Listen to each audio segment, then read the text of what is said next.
اللہ وبرکاتہ نحمده ونصلی علی رسولہ الکریم اما بعد۔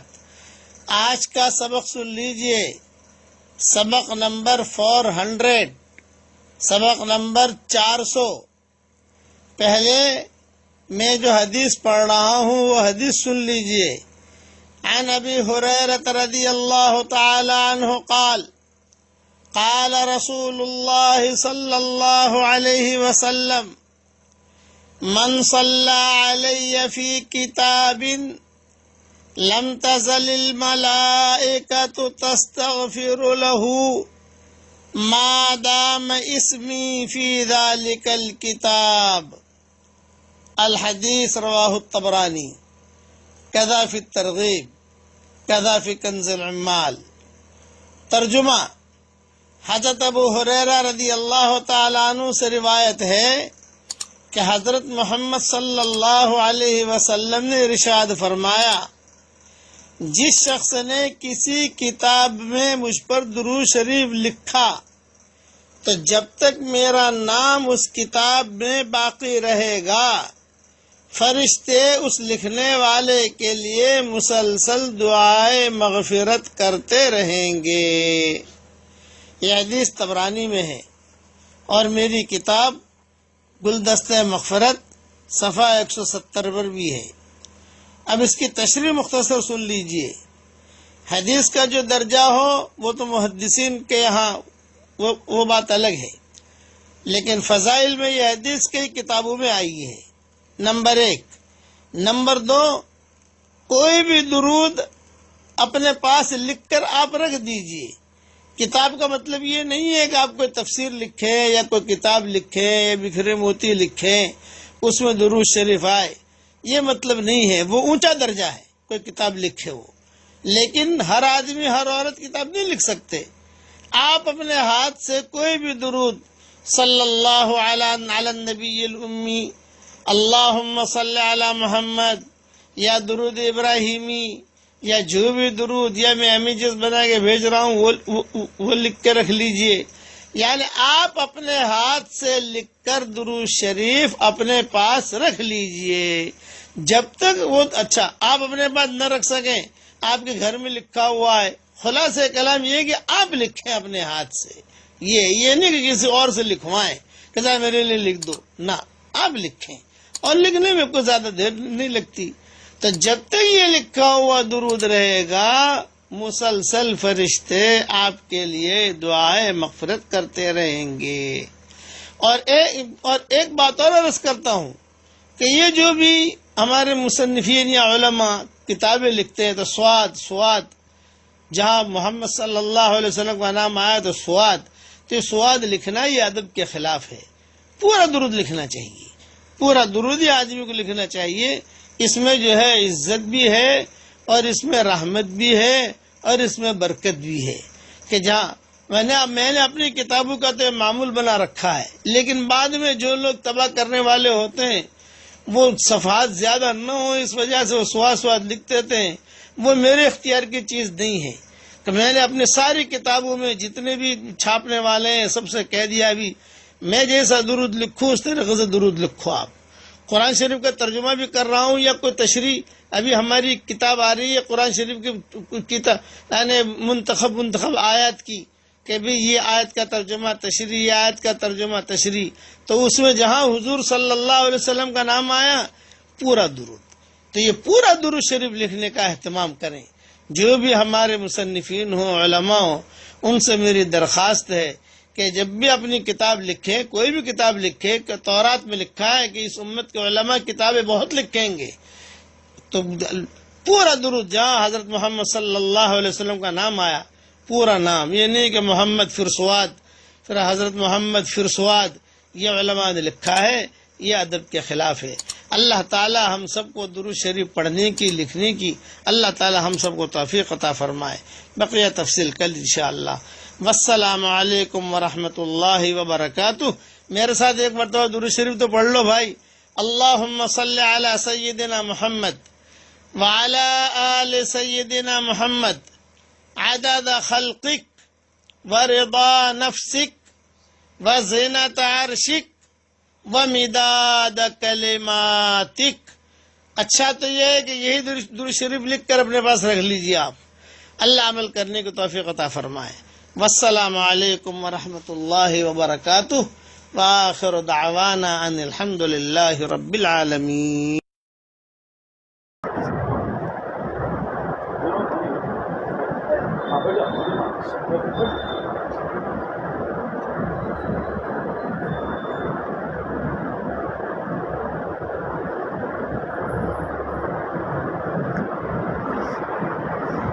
حضرت بلال رضی اللہ تعالیٰ عنہ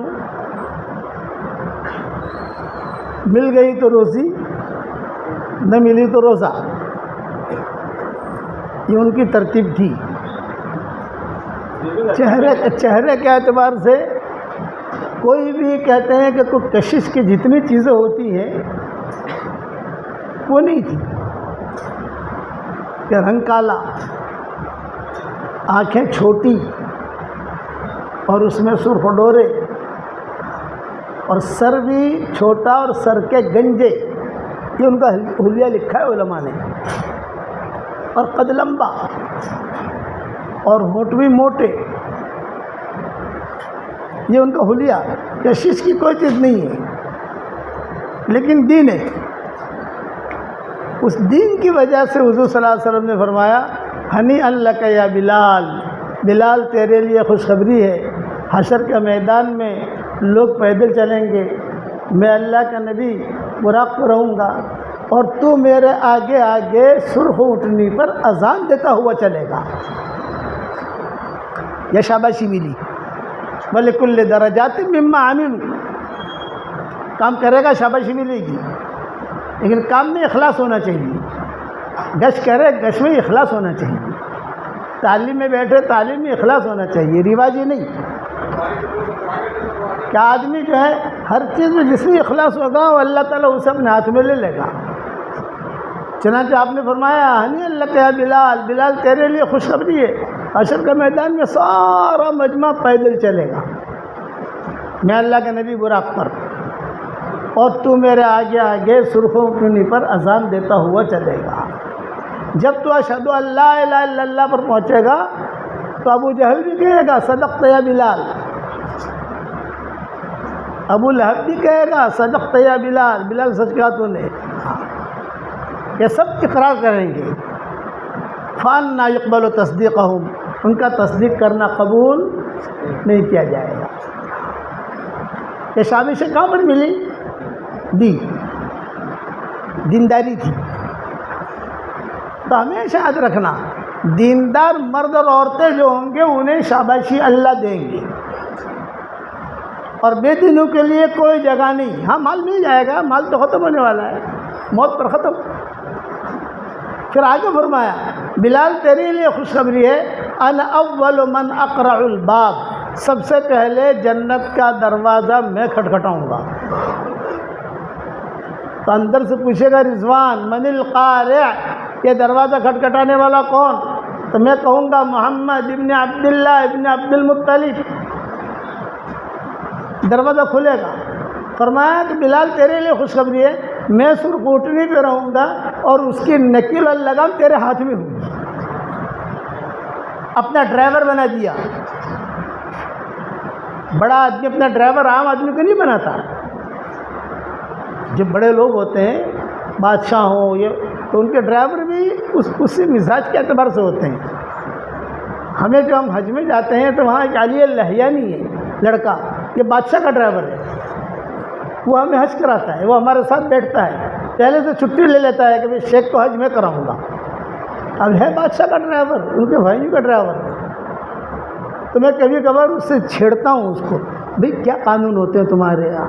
تو انہوں نے کہا مولانا کچھ مت پوچھو، کچھ مت پوچھو. بڑوں کی جب ان کے نخرے بہت ہوتے ہیں، یہاں دیکھنا نہیں، یہاں دیکھنا نہیں. تو بڑا آدمی اپنا جو ڈرائیور رکھتا ہے وہ سوچ سمجھ کے رکھتا ہے. حضور صلی اللہ علیہ وسلم سے بڑا کون ہوگا؟ تو حضور نے اپنا ڈرائیور بنایا بلال کو کہ سرخ اونٹنی کی لگام تیرے ہاتھ میں ہوگی اور تو میرے آگے آگے چلے گا. یہ شاباشی کہاں، جسے مناقب کہتے ہیں. یہ شاباشی کہاں سے ملی؟ دی. وہاں دنیا کے اندر چہرے میں اور دیکھا جاتا ہے، ظاہر دیکھا جاتا ہے، اللہ کے یہاں باطن دیکھا جاتا ہے. پہلے باطن دیکھا جاتا ہے کہ اس کے دل میں اخلاص ہے کہ نہیں. سب صحابہ کو، اکثر صحابہ کو حضور صلی اللہ علیہ وسلم نے مناقب بیان کیے صحابہ کہ اللہ تجھے یہ دے گا، اللہ تجھے یہ دے گا، اللہ تجھے یہ دے گا. حضرت عبداللہ بن مسعود رضی اللہ تعالیٰ عنہ یہ بہت دبلے پتلے تھے، ان کی ٹانگیں جو ہیں بہت دبلی پتلی حضرت عبداللہ بن مسعود رضی اللہ تعالیٰ عنہ کی. تو ایک مرتبہ حضور صلی اللہ علیہ وسلم نے فرمایا بے حشر کے میدان میں تم کو بھی تولا جائے گا. بے اعمال تو تولے جائیں گے، لیکن جو عمل والا ہے اسے بھی تولا جائے گا، جس کے بدن سے عمل نکلے. تو صحابہ مسکرائے. بے کیوں مسکراتے ہو؟ یہ فرمایا عبداللہ بن مسعود کا تو وزن ہو گئی. عبداللہ بن مسعود کا تو وزن ہوگا ہی نہیں. بے کیوں نہیں ہوگا؟ دبلا پتلا ہے. اس کی پنڈلیاں دیکھو، پنڈلیاں کتنی دبلی پتلی ہے. تو آپ نے فرمایا لا لا، یہ بات نہیں ہے، بلکہ عبداللہ بن مسعود کو جب تولا جائے گا تو اس کی پنڈلیوں کا وزن احد پہاڑ سے بھی زیادہ ہوگا. یہ بتایا کہ اس کی پنڈلیوں کا وزن احد پہاڑ سے بھی زیادہ ہوگا. کیا مر دیا ہے؟ عبداللہ بن مسعود بہت مالدار تھے، وہ تو فقیر آدمی تھے. عبداللہ بن مسعود رضی اللہ تعالیٰ عنہ کے بعد مال نہیں تھا. ہمارا فقہ حنفی جو چلا ہے اس میں زیادہ تر ہمارے احناف نے عبداللہ بن مسعود کی حدیثیں لی ہیں. غریب صحابہ میں ان کا شمار ہوتا ہے، حضرت عبداللہ بن مسعود کا غریب صحابہ میں، فقراء اس میں یہ شمار میں آتے ہیں. عبداللہ بن مسعود، عبد الرحمن بن عوف یہ مالدار صحابہ میں شمار ہوتا ہے ان کا. حضرت عثمان غنی یہ مالدار صحابہ میں شمار ہوتا ہے. معاذ بن جبل یہ بھی بہت بڑے مالدار تھے، بعد میں فقیر ہوئے، ان کا قصہ ہوا، لیکن بہت رئیس آدمی تھے وہ معاذ بن جبل پہ. یہ غریب صحابہ میں شمار ہوتا ہے ان کا. لیکن آپ نے کیا فرمایا؟ ہنی اللہ کا ابن مسعود، اے ابن مسعود تیرے لیے خوشخبری ہے، تجھے جب تولا جائے گا تو تیری پنڈلیوں کا وزن احد پہاڑ سے زیادہ ہوگا. 5 کلومیٹر کا ہے احد پہاڑ. ہم مدینہ منورہ میں ہوتے ہیں تو ساتھیوں کو ہم کہتے ہیں کہ ابھی چلو ہمیں ذرا احد پہاڑ پر چکر لگوا لو، سمجھے راؤنڈ. تو برابر جب پورا یوں چکر لگاؤ تو 5 کلومیٹر ہوتا ہے. یہ شاباشی دی حضور صلی اللہ علیہ وسلم نے حضرت عبداللہ ابن مسعود رضی اللہ تعالیٰ تو یہ ملے گا. ام ایمن چہرے کا اعتبار سے سیدھی سادھی، کوئی کشش کی چیز نہیں. کسی کو بدصورت نہیں کہہ سکتے بھائی. ہاں حیدرآباد والے یہ سننا، ارے بہت بدصورت ہے، نہیں. کیوں نہیں کہہ سکتے؟ اس لیے قرآن میں هو الذی خلقکم وصورکم فاحسن صورکم، اس نے تم کو پیدا کیا ہے، تمہاری صورتیں بنائی اور تمہاری صورتیں اچھے بنائی. جسے اللہ اچھا کہے ہم بدصورت کیوں کہیں بھائی؟ بس اتنا بھی قبول صورت نہیں ہے. جو آنکھ کو نہ لگے وہ دل کو کیا لگے. مبہم بات کرے آدمی، دیکھو بہت کالی کلوٹی ہے، بہت کالا کلوٹا ہے، بہت بدصورت ہے، بہت. هو الذی خلقکم وصورکم فاحسن صورکم، تمہاری صورتیں ہم نے بہت اچھی بنائی ہیں. ہر ایک کی صورت اللہ نے اچھی بنائی، چاہے کالا ہو، چاہے گورا ہو، چاہے ٹھنگنا ہو. جو کس نے پیدا کیا اس کو بھائی؟ تو یہ ام ایمن جو تھی یہ شروع سے لے کر اخیر تک حضور صلی اللہ علیہ وسلم کے ساتھ رہی ہے. شروع سے لے کر آپ کی پیدائش سے لے کر، پیدائش کے وقت بھی تھی، بعد میں سفر میں بھی رہی، آخر تک حضور صلی اللہ علیہ وسلم کے انتقال تک لمبی عمر پائی ہے اس ام ایمن نے سب. اور جو ہے حضور صلی اللہ علیہ وسلم کبھی کبھی کہتے تھے مجھے ماں کا پیار ملتا ہے اس سے. شروع سے لے کر آخر تک، یہاں تک کہ حضرت عمر کے زمانے تک، حضرت عمر کے دور میں بھی زندہ تھی. جب وہ شہید ہوئے حضرت عمر یہ زندہ تھی ام ایمن. اس کے بعد پھر ان کا انتقال ہوا. تو ان کے قصے حدیث میں بہت آتے ہیں ام ایمن کے. ایک ام ہانی ہے، یہ تو حضور صلی اللہ علیہ وسلم کی چچازاد بہن تھی، حضرت علی کی بہن، اور حضور کی چچازاد بہن، جہاں حضور صلی اللہ علیہ وسلم مکہ میں قیام کرتے تھے، کہ مجھے ام ہانی کے گھر میں ٹھہرانا، آپ فرماتے تھے کہ مجھے ام ہانی کے گھر میں میرا پڑاؤ ڈالنا، تو کمرہ وغیرہ ٹھیک کر دیتی تھی۔ اور ایک ام ایمن ہے، آخر تک یہاں تک کیا پیدا ہوئے تو وہ ساتھ تھی، یہاں تک کہ حضور صلی اللہ علیہ وسلم جب تھوڑے سے بڑے ہوئے تو بھی یہ ساتھ تھی۔ حضور صلی اللہ علیہ وسلم کا بچپن میں جب آپ 4 سے 5 سال کی عمر میں مدینہ منورہ کا سفر ہوا تو یہ ساتھ تھی، صرف طائف کے سفر میں ساتھ نہیں تھی۔ آپ کا جو طائف کا سفر ہوا تو اس وقت میں یہ ساتھ نہیں تھی ام ایمن، لیکن اب عبد المطلب جو ہے اور ابو طالب اس پر بہت اعتماد کرتے تھے، ام ایمن پر بہت اعتماد۔ اسی لیے عبد المطلب نے کہا تھا کہ بھائی جب تک میں زندہ ہوں تو تم جو ہے محمد کو سنبھالتی رہو، یہاں تک کہ آپ صلی اللہ علیہ وسلم کا جب سفر ہوا، قصہ لمبا ہے، بھائی طائف گئے، طائف جا کر سب قصے ہوئے، بچپن میں حضور صلی اللہ علیہ وسلم کے ساتھ، آپ کی عمر 3 سال کی تھی یا 4 سال کی تھی، حضرت حلیمہ جو ہے یہ حضور صلی اللہ علیہ وسلم کو لے کر گئی، بچپن کے اندر ایک تو لے کر گئی، لیکن برکتیں دیکھی، ارے برکت بہت برکتی بچہ ہے یار، برکتی بچہ ہے۔ واپس آئی سال سوا سال کے بعد تو کہا آمنہ سے، حضور کی والدہ سے، بھئی یہ بچہ جو ہے بڑا برکتی ہے، پھر سے ہمیں دے دو، کچھ خدمت کریں ہم وہاں۔ تو ان کی والدہ نے کہا کہ بھئی بہت اچھا ہے، لے جاؤ، مکہ مکرمہ میں تو ڈائریا کی بیماری پھیلی ہوئی ہے، بچے مر رہے ہیں، مجھے بھی ٹینشن ہوا کہ بھئی یہ محمد کو لے کے آئی ہے، میں کیسے رکھوں گی یہاں، تو لے جاؤ واپس۔ تو حضور پھر لے گئی حضرت حلیمہ۔